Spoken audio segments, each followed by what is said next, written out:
आदरणीय नीतीश कुमार जी के नेतृत्व में अति पिछड़ों का बराबर शोषण होता रहा। इसका खास उदाहरण मैं हूँ। तेजस्वी यादव को जो है सो मुख्यमंत्री बनाने से पार्टी का उनका हानि हो रहा है, तो पार्टी उनके अंदर में वो अपने को लड़े। मगर तेजस्वी यादव अगर मुख्यमंत्री बनते, चाहे आज बने या 25 में बने, अगर तेजस्वी यादव जी अगर मुख्यमंत्री बनते तो खास करके बिहार का विकास होता। तेजस्वी जी के नेतृत्व में, और नेतृत्व करने का जो क्षमता है और सभी वर्ग को लेकर चलने का जो तेजस्वी यादव में जो क्षमता है, आज जो है सो किसी व्यक्ति में नहीं है। नमस्कार, न्यूज़ फॉर नेशन देख रहे हैं आप। मैं हूं आपके साथ धीरज सिंह। नीतीश कुमार और उपेंद्र कुशवाहा के बीच गतिरोध थमता हुआ नज़र नहीं आ रहा है। आज उपेंद्र कुशवाहा ने एक बार फिर से नीतीश कुमार को लेकर कहा है कि अगर 2025 में तेजस्वी यादव सीएम का चेहरा होंगे तो जेडीयू पार्टी को और नीतीश कुमार को खुद नुकसान होगा। हमारे साथ हैं आरजेडी के वरिष्ठ नेता, पूर्व सांसद और विधायक डॉक्टर अनिल सहनी जी। उपेंद्र कुशवाहा लगातार नीतीश कुमार का विरोध करने लगे हैं, कह रहे हैं कि अति पिछड़ा का वो पार्टी में कोई अब मान नहीं रह गया है। देखिए, जहाँ तक उपेंद्र कुशवाहा जी हमारे जो बोल रहे हैं जी, उससे पूर्व में ही मैंने बोला जी, कि आदरणीय नीतीश कुमार जी के नेतृत्व में अति पिछड़ों का बराबर शोषण होता रहा। इसका खास उदाहरण मैं हूँ। अच्छा, जिस प्रकार से कुरन्नी विधानसभा क्षेत्र में हमारा सीट, राजद का सीट रहते हुए, उन्होंने अति पिछड़ा का सीट, जो देश की आज़ादी के बाद सबसे पहला बार उस जिला में कोई अति पिछड़ा निषाद समाज का कोई बेटा अगर जीता था तो अनिल सहनी जीते थे। उस सीट को अपने दल में लेकर गैर अति पिछड़ा को सीट देना। और उस समय भी मैं आप लोगों को, ये तो आज उपेंद्र कुशवाहा जी चाहे कोई भी कुछ बोले, उस सबसे पहले तो मैं चुनाव के दौर में ही बोला था कि अति पिछड़ा के साथ ये हत्या हुआ है। क्या उनके दल में या जनता दल यू में कोई अति पिछड़ा का नेता या अति पिछड़ा के लोग, चाहे सहनी समाज के लोग उनके पास नहीं थे जिसको टिकट देते, जिसका खामियाजा उनको भुगतना पड़ा। और यहाँ तक उनको अपने कार्य समिति में बोलना पड़ा आदरणीय नीतीश कुमार जी को। अनिल सहनी जी बोलते हैं, उनको राज्यसभा मैंने भेजा, उनके पिताजी को मैंने भेजा, और ये जो कुरन्नी का सीट जो था वो कोई मैंने लिया। ये तो जो है सो ये ललन सिंह जी लिए और ललन सिंह जी ही उम्मीदवार बनाए।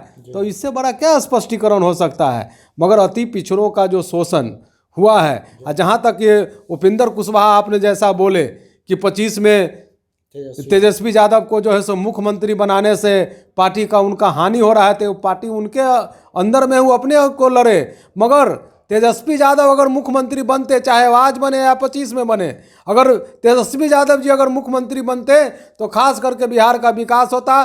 तेजस्वी जी के नेतृत्व में, और नेतृत्व करने का जो क्षमता है और सभी वर्ग को लेकर चलने का जो तेजस्वी यादव में जो क्षमता है, आज जो है सो किसी व्यक्ति में नहीं है, जो सभी वर्ग को समेट कर और सम्मान और सम्मानित देकर, जिसका उदाहरण अनिल सहनी है, जिसे उन्होंने टिकट देकर और एक निषाद समाज और सहनी समाज के बेटा को सबसे पहले देश की आज़ादी के बाद मुजफ्फरपुर में विधायक बनाने का काम अगर किसी ने किया तो तेजस्वी यादव जी ने किया। और तेजस्वी यादव जी बराबर अति पिछड़ों को गले लगाकर चलने का काम किया है। यह उपेंद्र कुशवाहा जी को समझना चाहिए, और इस प्रकार के दिग्भ्रमित करने वाला बयान उनको नहीं देना चाहिए। अगर दिग्भ्रमित कर कोई किया है उनको तो नीतीश कुमार जी किए हैं, नीतीश कुमार जी पर उनको बयान देना चाहिए। वो ये भी कह रहे हैं कि तेजस्वी यादव को चेहरा बनाने से पार्टी को तो नुकसान होगा ही, जेडीयू को नुकसान होगा ही, लेकिन अति पिछड़ा का भी अपमान होगा। जिस तरीके से नीतीश कुमार अब तक मुख्यमंत्री की गद्दी पर रहे हैं, अब कोई भी अति पिछड़ा का समाज का जो आदमी है मुख्यमंत्री नहीं बन पाएगा।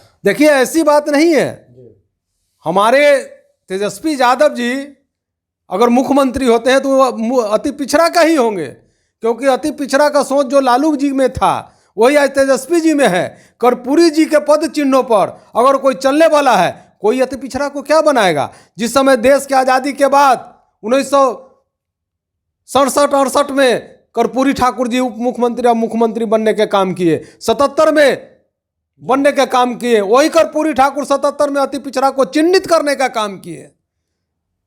तो जिस कर्पूरी ठाकुर के बारे में और अति पिछड़ा के बारे में जो कोई बात करता है, आज तो कुछ लोग अति पिछड़ा को खंडित करते हैं, और जो हमारे कुछ लोग ऐसा है जो अति पिछड़ा के समस्या को लेकर अगर कुछ बोलता है तो उनको केस में फंसाने के काम करते हैं, उन्हें बदनाम करने के काम करते हैं, उसको जेल भेजाने के साजिश करते हैं। वो कोई चाहे वो पंचायत से लेकर और देश स्तर पर जो कार्य चल रहा है, प्रदेश स्तर पर जो कार्य चल रहा है, यह मैं आपको बताना चाहता हूं। और समय आने पर मैं उन लोगों का नाम भी खोलूंगा कि को जो है सो अति पिछड़ा का पैर काटने का और गर्दन काटने का काम किया।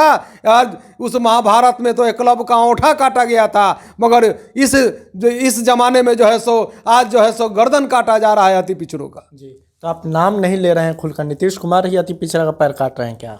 देखिए, मैं क्या बोलूं, तो उनका ही पार्टी का लोग बोल रहा है। मैंने उनके सामने अति पिछड़ा के संबंध में, अति पिछड़ा को आरक्षण के संबंध में, पार्टी में आरक्षण के संबंध, मैंने उनका पार्टी क्यों छोड़ा?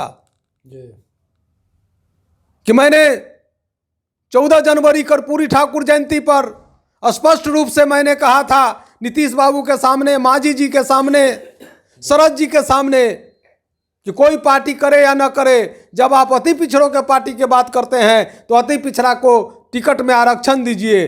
जितना परसेंटेज 35% का आप जितना टिकट बांटते हैं उतना परसेंट टिकट अति पिछड़ों को दीजिए, तब जाकर आपका अति पिछड़ा माल महाराज का मिर्जा खेले होली। मैंने उस मंच से कहा था जहां पर हजारों लोग जुटे हुए थे, आप पूरे बिहार का नेता और मंत्रिमंडल बैठा हुआ था। उस समय मैंने 15 में इस बात को उठाया था, और 15 के विधानसभा चुनाव होने वाले थे, उससे पहले मैंने ये मांग किया था। उसी समय से तो हमारे माननीय नेता नीतीश कुमार जी का हम पर कड़ा नजर हो गया और भरी सभा में हमसे इस्तीफा भी मांगे थे। जी, एक आखिरी सवाल है कि उपेंद्र कुशवाहा 19 और 20 तारीख को एक अलग जेडीयू की बैठक बुलाए हैं, उसमें कहा गया है कि जो लोग जेडीयू पार्टी को बचाना चाहते हैं वो आए।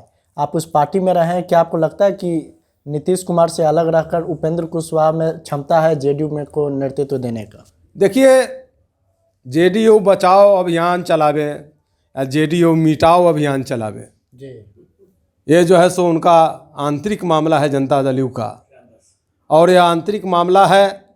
और हम लोग तो महागठबंधन के साथ हैं, हमारी दल, हमारे नेता तेजस्वी यादव जी महागठबंधन के साथ में है, और उनके पार्टी में क्या आंतरिक मामला हो रहा है अगर वो साबित कर दिखावेंगे तो आने वाले दिन में पता चलेगा कि कौन किसके दम पर और किसके दिया में कितना तेल है, यह दिखाने की कोशिश हो रहा है। तो दिया में किसको कितना तेल है अब दिखा के सामने जनता के सामने आवे। बहुत बहुत धन्यवाद। यहाँ डॉक्टर अनिल सैनी, दिल्ली से न्यूज़ फॉर नेशन के लिए मैं धीरज सिंह।